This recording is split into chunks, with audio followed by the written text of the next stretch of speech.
এটা বলতে গেলে আসলে আমি নিজেকে ধরে রাখতে পারি না। ইসলামের ইতিহাসের সবচাইতে মর্মান্তিক যুদ্ধ হচ্ছে মুতার যুদ্ধ, সবচেয়ে মর্মান্তিক। বদর, উহুদ, খন্দক, খায়বার যত যুদ্ধ আছে এগুলো যুদ্ধ অনেক বড় মাপের। মুতার যুদ্ধের প্রেক্ষাপট এবং সিচুয়েশনটা সম্পূর্ণ ডিফারেন্ট।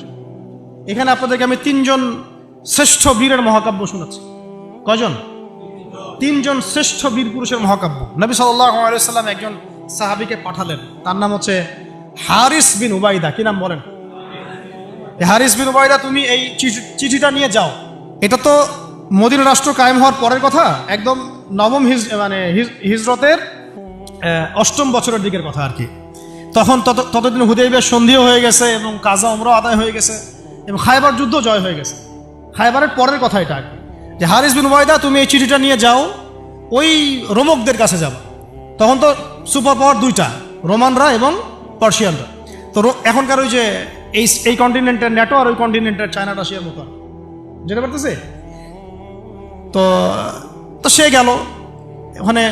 সুরাহবিল আল গাসানি একজন শাসক ছিলেন ওইখানকার সিরিয়ার। তো সে ওই চিঠিটা দেখে বলতেছে যে আচ্ছা ঠিক আছে, বসো, দেখি কি করা যায়। চিঠিতে লিখে আছে ইসলাম কবুল করেন, আল্লাহ পাক শান্তি বর্ষণ করবেন, তাসলিম তাসলিম। ওই যে নবী সাল্লাল্লাহু আলাইহি ওয়াসাল্লাম চিঠি আছে না একটা রাষ্ট্রপ্রধানদের কাছে, তো সে চিঠি পড়ে উদ্ধত আচরণ। আমি এখানকার আমির, আমাকে ওই মক্কার মেষপালকরা চিঠি পাঠায়? ভাবতে এরকম। তো কে চিঠি নিয়ে আসছে? যে হারিস বিন উবাইদা। আচ্ছা, ওকে বসাও। হারিস বিন উবাইদা রাদিয়াল্লাহু আনহুকে রাষ্ট্রদূত, কিন্তু তিনি রাষ্ট্রদূতকে তারা নির্মমভাবে হত্যা করল। কথা বুঝতে পারছেন? এবার নবী সাল্লাল্লাহু আলাইহি ওয়াসাল্লামের কাছে খবর যখন আসছে রাষ্ট্রদূতকে হত্যা করেছে, আমার সাহাবীকে, কয়জন সাহাবীকে হত্যা করেছে? 10 জন, 20 জন, 100 জন, না একজন সাহাবীকে হত্যা করার প্রতিশোধ নেওয়ার জন্য নবী সাল্লাল্লাহু আলাইহি ওয়াসাল্লাম 3000 বাহিনীর একটা জিহাদি কাফেলা তৈরি করলেন। 3000 বাহিনী কাফেলায় তিনি নিজে নেতৃত্ব না দিয়ে বললেন যে এই কাফেলার নেতৃত্ব দিবে আমার প্রিয় ভাজন, তাকে তার পালক পুত্র বলা হতো এক সময়, যায়েদ ইবনে হারেসা রাদিয়াল্লাহু আনহু। কোন যায়েদ?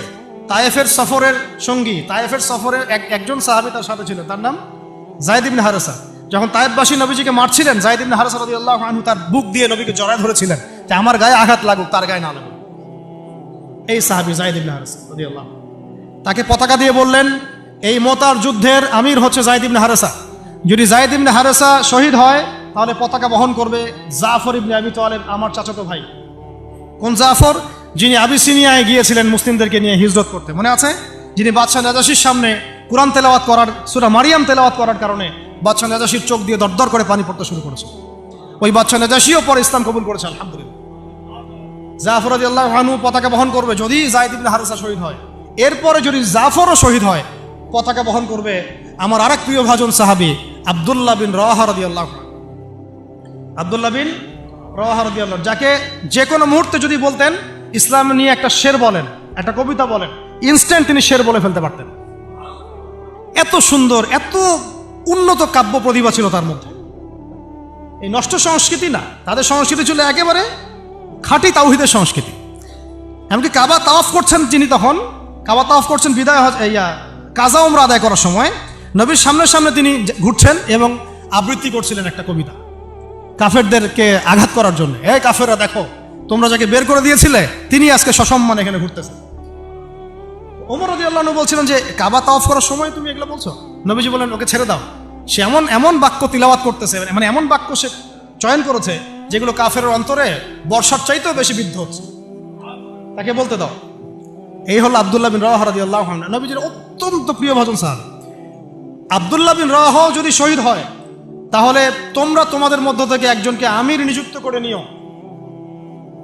সাহাবীরা বুঝে ফেললেন এই সফরে আমরা 3 জনই শহীদ হতে যাচ্ছি, কারণ একটা সফরে কখনো 3 জন আমিরের প্রয়োজন হয় না, হয় না। এবার তারা গেলেন, তারা কখনো আশাও করেন নাই ওখানে যা দেখবেন। ওখানে গিয়ে দেখলেন যে 1 লক্ষ রোমান সৈন্য সামনে এসে দাঁড়িয়েছে। কত লক্ষ? এবং একেবারে ফুল প্রশিক্ষিত, একদম ফুল আর্মড ফোর্সড। আর এর সাথে তাদের সাহায্যকারী দলেও আছে আরো 1 লক্ষ সৈন্য। মোট কয় লক্ষ? এদিকে কতজন? যুদ্ধ হওয়া সম্ভব? আসলে কি সম্ভব? সম্ভব না। এই যুদ্ধ কিন্তু সম্ভব না। আমরা তো আগে সংখ্যাগরিষ্ঠ হওয়ার কথা চিন্তা করি। কোন যুদ্ধে ইসলাম সংখ্যাগরিষ্ঠতা দিয়ে জিতে নাই। ইসলাম জিতেছে ইমানের বদৌলতে, শুধু ইমানের বদৌলতে। আমরা সংখ্যা দিয়ে কখনো বিজয় লাভ করতে পারি নাই। এখন এবার সাহাবীরা মাশওয়ারা করতেছেন রাত্রেবেলা, আমরা কি করব? কালকে যুদ্ধ করব, নাকি মদিনায় ফিরে যাব, নাকি রাসূলকে খবর পাঠাবো, নাকি কোনো বিকল্প ফোর্স নিয়ে আসার ব্যবস্থা করব, কি করব? তখন সাহাবী, ওই যে বললাম আব্দুল্লাহ বিন রাওয়াহা রাদিয়াল্লাহু আনহু দাঁড়ালেন। তরুণ সাহাবী, আপনাদেরকে বলতেছে, তরুণ সাহাবী দাঁড়িয়ে বলছেন যে, হে আমার ভাইয়েরা, আমরা এখানে কি জন্য এসেছি?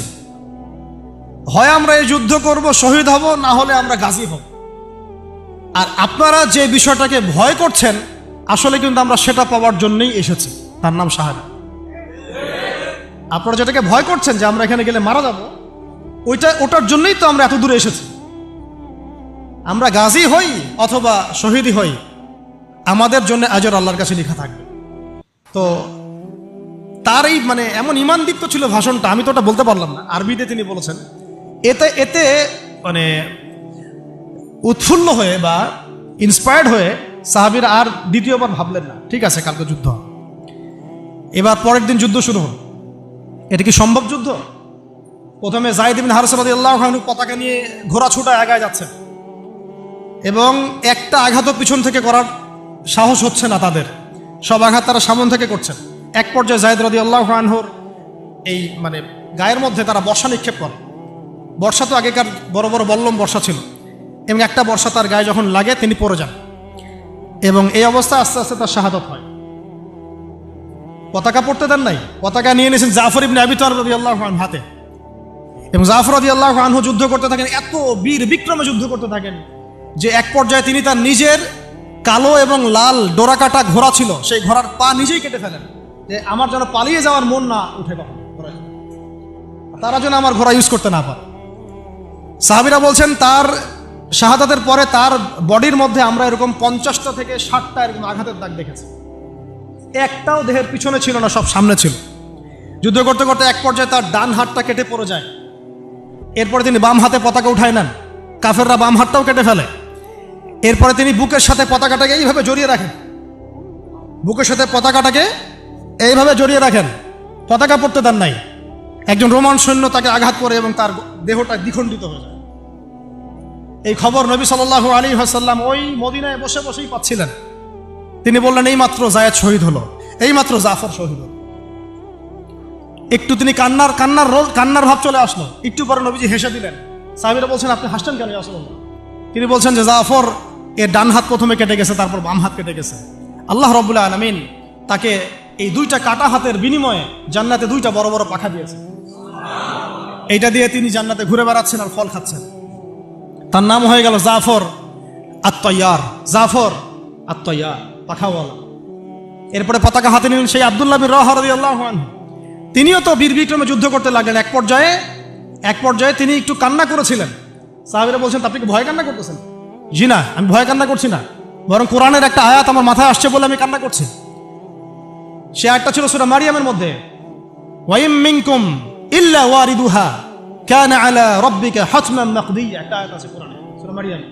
এটা হচ্ছে আপনার রবের একেবারে একটা চিরনির্ধারিত একটা বিষয়, যে তোমাদের সবাইকে, আবার বলছি, ওয়া ইম মিনকুম ইল্লা ওয়ারিদুহা কানা আলা রাব্বিকা হাতমান মাকদিয়া, মানে তোমাদের সবাইকেই আবশ্যিকভাবে, ম্যান্ডেটরি ভাবে এই জান্নাত জাহান্নামের উপর অবস্থিত এই পুলসিরাত পার হতেই হবে। এটা তোমার রবের একটা প্রাচীন একটা মানে স্টেটমেন্ট, এটা তোমাকে করতেই হবে, সবাইকে করতে হবে। এই আয়াতটা মনে হয় আমার কান্না আসতেছে।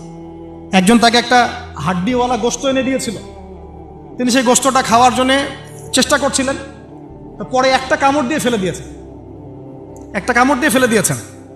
তারপরে তিনি ছুটলেন যুদ্ধ করার জন্য, এবং ওই সময় একটা কবিতা আবৃত্তি করেছেন, হে আমার মন, তোমার নফস হয়তো চাচ্ছে, তুমি হয়তো চাচ্ছ এখান থেকে পালিয়ে যাওয়ার জন্য, জেনে রাখো সামনে তুমি যা দেখছো এর পিছনেই আছে জান্নাত। শেষমেশ কি জীবন দেখেন, কি ব্যক্তিত্ব, কি ক্যারেক্টার, কেমন গায়রত, কেমন ইজ্জত, কেমন সম্মান, কি জীবন। এরপরে তিনিও শহীদ হলেন, পতাকা হাতে তুলে নিলেন আল্লাহর বীর খালেদ বিন ওয়ালিদ রাদিয়াল্লাহু আনহু, তাকে পতাকা দেওয়া হলো। তিনি কিন্তু নতুন মুসলিম হয়েছেন। উহুদের যুদ্ধের যে ক্রাইসিস, এটা কিন্তু তার হাতে। কাজা ওমরা আদায় করতে গিয়ে নবীজি চিঠি লিখে দিয়েছেন, ছোট্ট করে একজনের দ্বারা লিখিয়েছেন যে খালিদকে চিঠিটা পৌঁছে দিও। ওখানে লেখা আছে, খালিদ তুমি যদি কাফেরদের পক্ষ অবলম্বন না করে মুসলিমদের পক্ষ নিতা কতই না ভালো। ঠিক আছে, এই একটা লেখা, একটা চিঠি খালিদ রাদিয়াল্লাহু আনহু একবারে কলিজাটা কাঁপায় ফেলছে।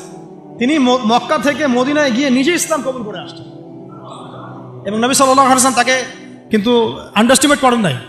তার হাতে উল্টা তরোয়াল উঠাই দিয়ে বলছেন যে আজকে থেকে এই তরোয়াল তোমার, এবং তোমার নাম হচ্ছে সাইফুল্লাহ, তুমি আল্লাহর তরবারি। এরপর থেকে তিনি প্রায় 80-90টা যুদ্ধ করেছেন, সবগুলাতে জয়লাভ করেছেন। ওই খালিদ রাদিয়াল্লাহু আনহু পতাকা তুলে নেন মোতার যুদ্ধে। তারপরে সিরাতের মধ্যে আসছে, তিনি বলছেন নিজের ভাষায় যে ওই দিন আমার হাতে 9টা তরোয়াল ভেঙে গেছে। যুদ্ধ করতে করতে করতে করতে ওই দিন আমার হাতে 9টা তরোয়াল ভেঙে গেছে। তিনি ছিলেন যুদ্ধ কৌশলে অত্যন্ত পারদর্শী, হুটে হাটে কোনো কাজ করতেন, অনেক পারদর্শী। তিনি ডানের সৈন্যকে বামে নিয়ে আসছেন, বামেরটাকে ডানে নিয়ে গেছেন, সামনেটাকে পিছনে নিয়ে আসছেন, পিছনেটাকে সামনে নিয়েছেন। বর্ষা যারা ছিল তাদেরকে পিছনে নিয়ে আসছেন, তীরন্দাজদেরকে সামনে দিয়েছেন, মানে ওদেরকে ভেবাচাকা খাওয়াই দিয়েছেন যে ওরা মনে করতেছে এরা মনে হয় অনেক, হ্যাঁ এরা মনে হয় আরো বিকল্প ফোর্স নিয়ে আসছে মনে হয়।